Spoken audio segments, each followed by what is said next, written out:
झारखंड सहायक आचार 2024 दोस्तों, जिसका डर था वही हो गया। झारखंड सहायक आचार में फिर से हुआ हजारों आवेदन रद्द।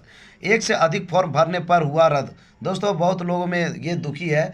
दुख की बात यह है कि लोग उम्मीद कर रहे थे कि मैं कई बार आवेदन कर दूंगा तो सभी मेरे लिए जो है सिलेक्टेड हो जाएगी और सभी में हम एग्ज़ाम दे पाएंगे। तो ऐसा नहीं है। जैसा कि आपको पता है, झारखंड सहायक आचार के नियमावली के तहत, यानी कि जिस प्रकार से एडवर्टीजमेंट में ये कहा गया था कि एक से ज़्यादा फॉर्म भरते हैं तो कोई दिक्कत नहीं है, लेकिन है क्या कि आपने जो लास्ट में आप फॉर्म भरेंगे वही आपके लिए वैलिड यानी कि वैध समझा जाएगा। बाद बाकी जो उसके पहले जितने भी आपने पहले फॉर्म भरा है सबको रिजेक्ट कर दिया जाएगा। तो वही किया गया है, जितने भी आप फॉर्म भरे हुए हैं, एक से ज़्यादा फॉर्म भरे हैं, सभी आपको रिजेक्ट किया गया है। लेकिन सबसे बाद में जो आप फॉर्म भरे हैं वो आपके लिए वैलिड यानी कि वैध समझा गया है, वो आपको सिलेक्ट कर ली गई है दोस्तों। तो जितने भी वैसे कैंडिडेट है उसको भी यहाँ पे बताया गया है। तो बहुत सारे कारणों से आपको जो है रद्द किया गया है, आप देख सकते हैं। और बहुत सारे स्टूडेंट हैं, हजारों ऐसे कैंडिडेट्स हैं जिसका आवेदन रद्द फिर से किया गया है दोस्तों, आप देख सकते हैं ये झारखंड कर्मचारी चयन आयोग के द्वारा नोटिस जारी किया गया है। झारखंड प्रारंभिक विद्यालय प्रशिक्षित सहायक आचार्य संयुक्त प्रतियोगिता परीक्षा 2023। यहाँ पे स्पष्ट कहा गया है दोस्तों, उक्त परीक्षा एवं सुविधा के बावजूद भी 6075 आवेदकों द्वारा आवेदन का प्रारंभिक चरण पूर्ण करने के उपरांत परीक्षा शुल्क भुगतान नहीं किया गया तथा 590 आवेदकों द्वारा परीक्षा शुल्क भुगतान उपरांत फोटो एवं सिग्नेचर अपलोड नहीं किया गया। कहने का मतलब ये है दोस्तों कि बहुत सारे कैंडिडेट जो थे वो रजिस्ट्रेशन किए लेकिन जो है पेमेंट नहीं किए, और बहुत सारे ऐसे भी कैंडिडेट थे जो पेमेंट किए लेकिन जो है वो उन्होंने भूल गया। क्या भूल गए? वो फोटोज एंड सिग्नेचर करने के लिए भूल गए। जैसे कि आप देख पा रहे होंगे 6075 ऐसे कैंडिडेट थे रजिस्ट्रेशन किए लेकिन वो जो है पेमेंट नहीं किए थे, और 590 कैंडिडेट ऐसे थे जो कि पेमेंट भी किए थे लेकिन वो फोटो और सिग्नेचर करना भूल गए। तो इस प्रकार से जो है जैसे कि कहना है ये है, झारखंड कर्मचारी के चयन आयोग का कहना है कि मैंने पूरी सुविधा दी थी, स्पष्ट लिखा हुआ है, उक्त सूचना एवं सुविधा के बावजूद, यानी कि मैंने सुविधा में किसी प्रकार का कमी नहीं किया था, उसके बावजूद भी ये लोग जो है इस प्रकार की गलती से जो है नहीं कर पाए, पूरी तरह से कंप्लीट नहीं कर पाए फॉर्म को, जिसके कारण इतने लोगों को जो है रद्द कर दी जाती है। तो पहला कारण देख सकते हैं, केवल प्रारंभिक चरण को पूर्ण करने के उपरांत परीक्षा शुल्क भुगतान नहीं करने वाले अभ्यर्थियों की पंजीयन संख्या,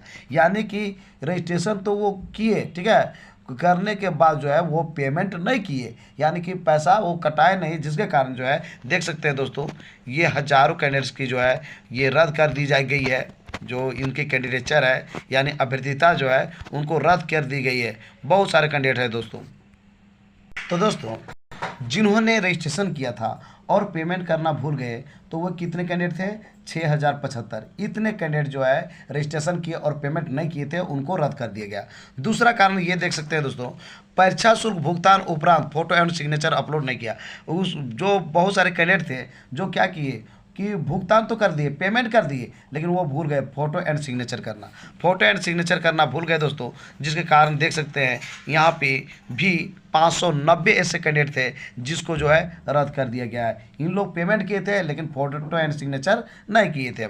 अब क्या है तीसरा, आपको ये भी पता है दोस्तों, झारखंड कर्मचारी चयन आयोग ने ये बताया था कि बहुत सारे कैंडिडेट जो हैं वो अनुसूचित जाति और अनुसूचित जनजाति के अंतर्गत आते हैं, और वो जो है चेंज किए। जब उसमें सुधार का मौका दिया तो आरक्षित और गैर आरक्षित में, यानी कि आरक्षित कोटि और अनारक्षित या फिर अत्यंत पिछड़ा वर्ग में, वो या फिर अत्यंत पिछड़ा वर्ग 2 में वो क्या किए, चेंज किए थे।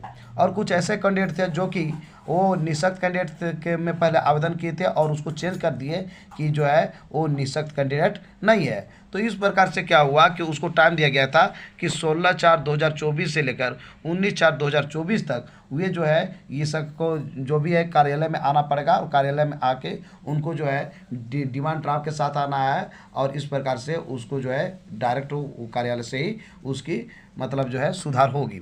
तो ये क्या किए कि बहुत सारे कैंडिडेट जो है चल गए, लेकिन कुछ कैंडिडेट ऐसे भी थे जो कि अभी तक नहीं गए हैं, जिसका यहाँ पे रजिस्ट्रेशन नंबर दिया हुआ है। देख सकते हैं दोस्तों, ऐसे कैंडिडेट कितने हैं? 3 हैं। जिसको जो है इतना सूचना मूल्य के बावजूद भी वो जो है चेंज किए थे अपने आरक्षण श्रेणी को लेके। और वैसी स्थिति में वो जो है जब जैसे के माध्यम से नोटिस किया गया उसके बावजूद भी वो गए और जो है सुधार नहीं किए और सुधार नहीं कर पाए। तो इसका जो है दिया हुआ है रजिस्ट्रेशन नंबर, आप देख सकते हैं ये तीनों का रजिस्ट्रेशन नंबर दिया हुआ है। तो दोस्तों और चौथा कारण क्या है दोस्तों, जैसे कि आपको देख रहे हैं दोस्तों, कुछ ऐसे भी कैंडिडेट थे जैसे कि आपको पता है एनसीटी के गाइडलाइंस और सुप्रीम कोर्ट का भी ऑर्डर आया था कि जो भी बीएड कैंडिडेट हैं वो 1 to 5 के लिए शिक्षक नहीं बन सकते हैं। तो उसके बावजूद भी कुछ ऐसे कैंडिडेट्स थे जो कि फॉर्म भर दिए, जिसको कि ये कह के रद्द कर दिया गया कि आप बीएड किए हैं और 1 to 5 का फॉर्म भर दिए हैं। तो ऐसे कैंडिडेट भी 16 थे दोस्तों। तो इस प्रकार से इनको भी रद्द कर दिया गया है दोस्तों। सबसे VVI जो कि लोगों को सबसे ज़्यादा कैंडिडेट्स भी हैं और यहाँ पे स्पष्ट कहा गया है एक अभ्यर्थी द्वारा एक से अधिक ऑनलाइन आवेदन समर्पित किए जाने की स्थिति में अभ्यर्थी द्वारा अद्यतन मतलब अंतिम है ना लेटेस्ट अंतिम समर्पित किए गए आवेदन को वैध माना जाएगा तथा पूर्व में समर्पित सभी आवेदनों को रद्द किया दिया जाएगा तथा संबंधित रद्द आवेदनों को परीक्षा शुल्क अप्रतिदेय होगा के आलोक में परीक्षा अंतर्गत एक से अधिक वैध आवेदन समर्पित करने वाले आवेदकों के अद्यतन आवेदन को छोड़कर पूर्व के सभी आवेदनों को रद्द कर दिया जाता है, जिसकी सूची निम्नवत है।